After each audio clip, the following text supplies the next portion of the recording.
और सुर नर मुनिजन ज्ञानी ये हिंदुओं के कहते इनको तो अभी तक वो रास्ता नहीं मिल पाया। भक्तात्मा, अब आप कबीर साहब की वाणी में सृष्टि रचना को सुन रहे हैं और साथ में गरीबदास जी उसका प्रमाण दे रहे हैं कि मैंने भी आंखों देखा उस कबीर परमात्मा की रजात है। और वही मैं आपको बता रहा हूं कबीर परमात्मा की ही रजा से। अब गरीबदास जी बता रहे हैं, पीर पैगंबर कुतुब ओलिया सुर नर मुनिजन ज्ञानी, एत्या को तोरा ना पाया जमके बंधे प्राणी। ये पीर पैगंबर कुतुब ओलिया ये तो मुसलमानों के अंदर कहा जाता है और उन्हीं को सुर नर मुनिजन ज्ञानी ये हिंदू उन्हीं का नाम है हिंदी भाषा में, और वो अरबी के अंदर पीर पैगंबर कुतुब ओलिया और हिंदी में सुर नर मुनिजन ज्ञानी। एत्या को तो राना पाया जमके बंधे परानी। इनको तो प्रभु की भक्ति से यथार्थ प्राप्त नहीं हुई और ये इस जम यम अर्थात काल साधना में ही बंधे हुए हैं। अब अपनी समर्थता बताते हुए कबीर परमेश्वर कह रहे हैं, काल अकाल दोहों को मोसो महाकाल सिर मुंडू। इस काल और अकाल ये परब्रह्म अर्थात काल के दो अर्थ होते हैं। एक तो काल जो खाता है, एक अकाल जो नहीं खाता है।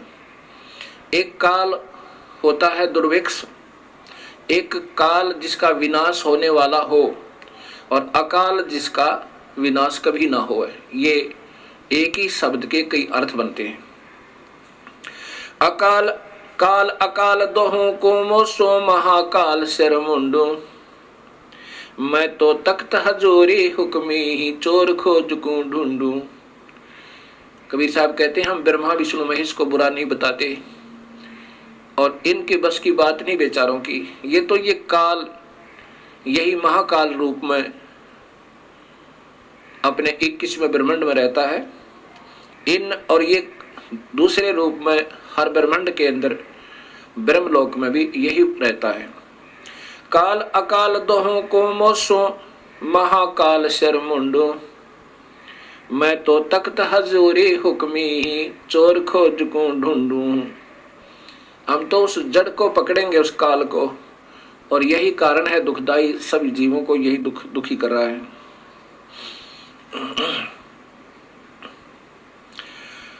मुल्ला माया मग में बैठी हंसा चुन चुन खाई। ज्योत स्वरूपी कहे निरंजन मैं ही करता बाई। ये काल अपनी माया के द्वारा सभी को उलझा के और सभी हंस आत्माओं को, जीव आत्माओं को चुन चुन कर खा रहा है। 1 लाख जीवों का आहार प्रतिदिन कर रहा है। मुल्ला माया मग में बैठी हंसा चुन चुन खाई। ज्योत स्वरूपी कहे निरंजन मैं ही करता बाई। इस काल की द्वारा बिछाया हुआ जाल, ये माया इन सब जीवों को उलझा के, प्रथम तो ये त्रिगुण रूपी माया ब्रह्मा विष्णु महेश के द्वारा जीव को उलझवाता है। उसके बाद ये और जो मूल प्रकृति शेरा वाली के द्वारा इस जीव को उलझवाता है, क्योंकि ये सभी इस काल के वश हैं। इन बेचारों का कोई दोष नहीं। ये ज्योत स्वरूपी कहे निरंजन मैं ही करता बाई, ये अनजान आत्माओं को के ऊपर प्रभु बना हुआ है, लेकिन ये प्रभु नहीं है। ये स्वयं भी कहता है 15वें गीता जी के 15वें अध्याय के 16, 17 और 18 श्लोक में।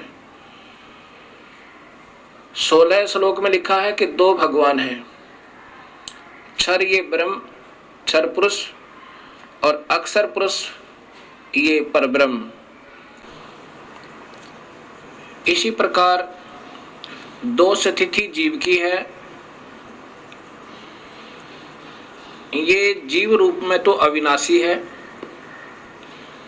और ये स्थूल शरीर के अंदर नाशवान है, चाहे ब्रह्मा बना है, चाहे विष्णु बना है, चाहे शिव बना है,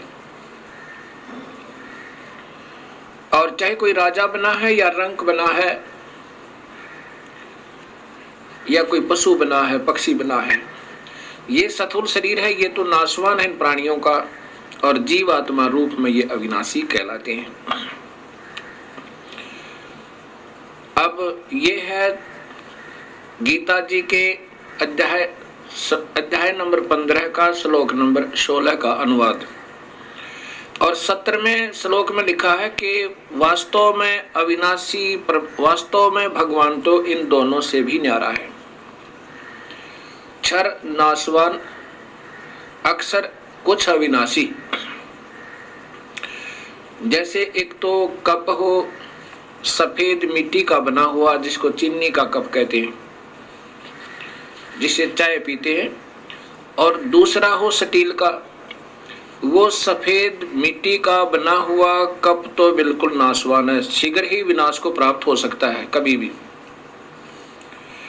और स्टील लोहे का जो बना हुआ है इस्पात का कप, वो स्थाई समझो कुछ, उससे बहुत स्थाई, किससे?